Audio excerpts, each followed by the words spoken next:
Hello friends and family. I'm making this video. There's something going on in the banking system right now that I think is worth highlighting right now before it gets over politicized. I want to just give you guys some background on what's happening, why it's important, and I'm not going to try and draw any conclusions. I just want to give you all some information so you have a working idea of kind of what's going on before the media gets a hold of it and over sensationalizes it. But it's super important. And so I apologize in advance. I don't have like a ton of notes prepared or anything like that. And it's been a long day, but I'm going to do my best to try and pass some important info. I've spent the last almost 6 hours listening to some of the smartest people in banking, finance, venture capital, all kinds of stuff to debate this on both sides. And so I'll do my best to synthesize. So what's going on is there's a bank in California called Silicon Valley Bank, and they've essentially gone bankrupt due to a bank run, people all trying to withdraw their money at once. And I'll touch on why it's important, but I want to give some background first of how we got here. So in 2008, we had the financial crisis due to a big failure of the banks, in short, with mortgage-backed securities. If you don't know about that, I don't want to get into it now because that'll take up too much time. But everybody remembers housing prices crashed and we had a huge recession. And so when that happened, in order to stimulate the economy, the Fed, which is the federal bank, took interest rates basically to zero, allowed people easy access to money to try and stimulate spending. And over the last 13 years, basically until recently, those rates have stayed super low. And this is one of the first times that we're starting to see some consequences of keeping that risk-free rate low, meaning that access to money for folks like venture capitalists who take money and then give it out to businesses to try and grow, and then they reap the rewards. It's been really accessible.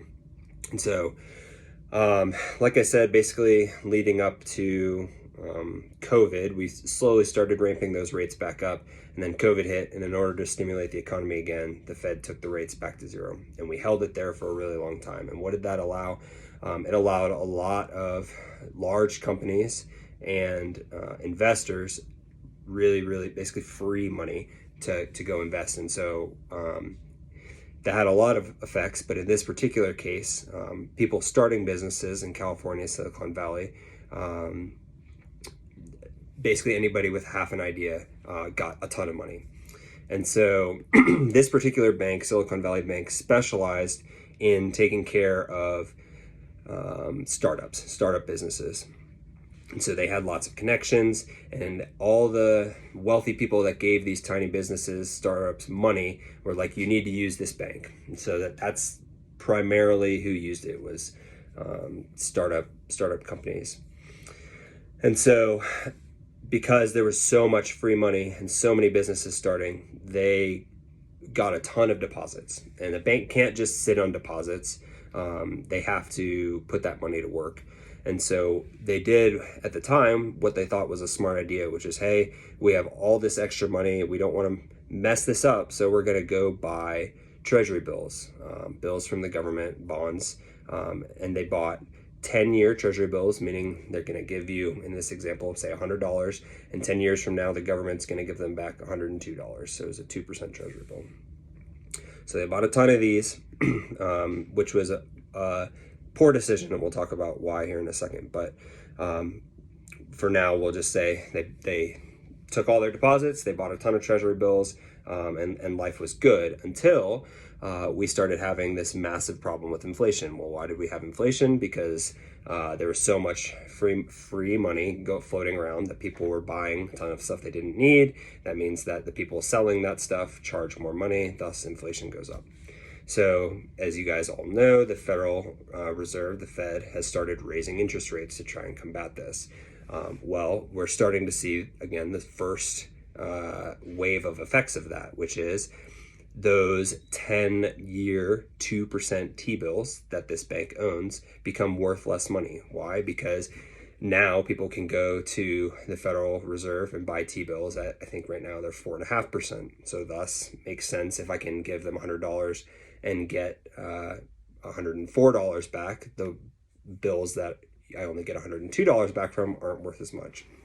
And so when that happens, the bank is losing money. But because of the way that they do their accounting, they're called paper losses. That basically means that their investments are not worth as much, but as long as they can just keep holding on to them and get that $102 back in 10 years, it's okay. All is well. They're not realized losses. Well, they had all these paper losses on their books that they weren't claiming until last week.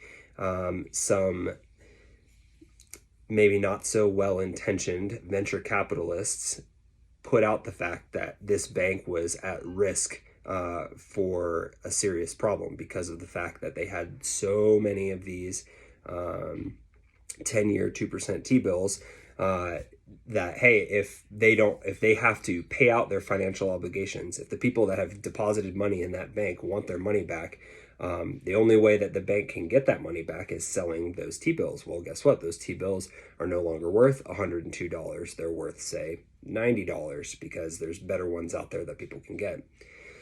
And so as these venture capitalists said, hey, this bank's at risk, you need to go get your money, we had what's called a run on the bank, where everybody goes in to try and get their money out before there's nothing left to be had. And so this happened last week, starting Monday and Tuesday, and went throughout the week. And ultimately, as the bank started having to pay out those obligations and selling their T-bills, they had to realize their losses. They had to put on their books that, hey, I am now not worth as much as I thought because I gave the government $100 and now I'm getting back 95 and divvying that out. And those losses caused the stock to basically go to zero. So if you look at the stock ticker for this bank, it was at $230 on Thursday. Between Thursday and Friday, it went to about 130, and then it was going to, that happened between Thursday and Friday, and then basically the government just stopped and froze everything. So the bank is going to go bankrupt if everybody keeps taking their money out. So that's kind of the setup. And you're like, okay, some bank in Silicon Valley is going to fail. Why is that a big deal? Well, there's two sides of the coin. A lot of investors are saying that if this bank is allowed to fail, it's a huge problem because there's essentially 65,000 startup companies that had their money in this bank. And if there's a rule that happened, it was made after the Great Depression in the 1920s and 1930s, that the government will cover $250,000 of deposits. So, you and me and all your average Joes that have, checkings and savings accounts, all that money is insured. Well, the majority, 97% in fact, of the people that deposited money into this bank were not average Joes. They were either extremely wealthy or they were businesses. And so they had well over $250,000 of deposits in this bank. And so that money is not insured. And so the question is, do we allow this bank to fail and all these businesses that had millions and millions of dollars with which they were using to pay people in their small businesses, to pay their debt obligations, etc., to grow their business? Do we basically allow all those businesses to fail, or does the government come in and say, you'll hear the term bailout a lot. I don't think that is an accurate description of what they would be doing. The government would essentially have to step in and say, the bank does not have the money to cover these deposits, but we will cover them. So you're welcome to pull your money if you want, but if you don't, know that we are insuring that money. So if you want to pull it all, we will insure it. So it's not a bailout in the sense that they're going to shell out billions and billions of dollars. The government is essentially stopping the bank from having to sell all their assets, all those T-bills. And as time progresses, those T-bills will mature. The money will come back to the bank, and in this case, back to the government. So it's not exactly a bailout in the way that there were bailouts in 2008. So you have one side of the aisle, the folks making the argument that the government should back these deposits up so that the businesses can continue to run and not fail. And then you have the other side saying this bank was engaging in bad practices. They essentially made a terrible mistake in buying all those 10-year T-bills. It's really unfortunate situation, but all these businesses are going to pay the price for mismanagement. And I'm not going to make an argument one way or the other. But what I am going to say is it's going to be very politicized. You'll see one side of the aisle saying that, well, if the government bails us out, this is just another example of the government taking care of businesses and not taking care of individuals.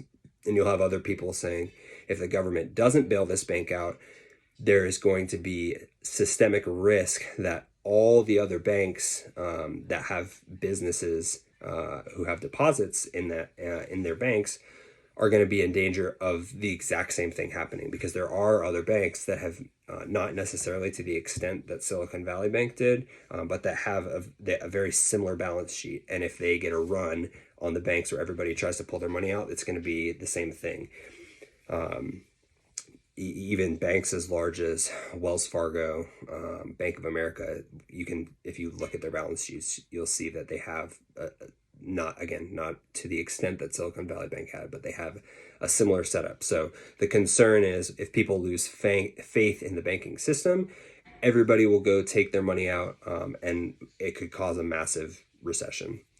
So all that to say, the next week, and really the next 24 hours is going to be very interesting. You're going to have Jerome Powell and Janet Yellen probably some point tomorrow state what their plan is, because if they don't, it's going to be a lot more hysteria. And the Asian markets open at 6 p.m. on Sunday, and so really they need to get a statement out before that happens. Otherwise, a lot of stocks are going to take a serious hit, specifically bank stocks. But it'll be interesting to see what they say their stance is going to be, whether they're going to insure the depositors, the people that put the money into the bank, or whether they're just going to let it happen. And my suspicion is that regardless, on Monday, you're going to see a lot of people, just average folks that don't really understand what's going on, going to take their money out of banks, and it could cause, some interesting second and third order effects.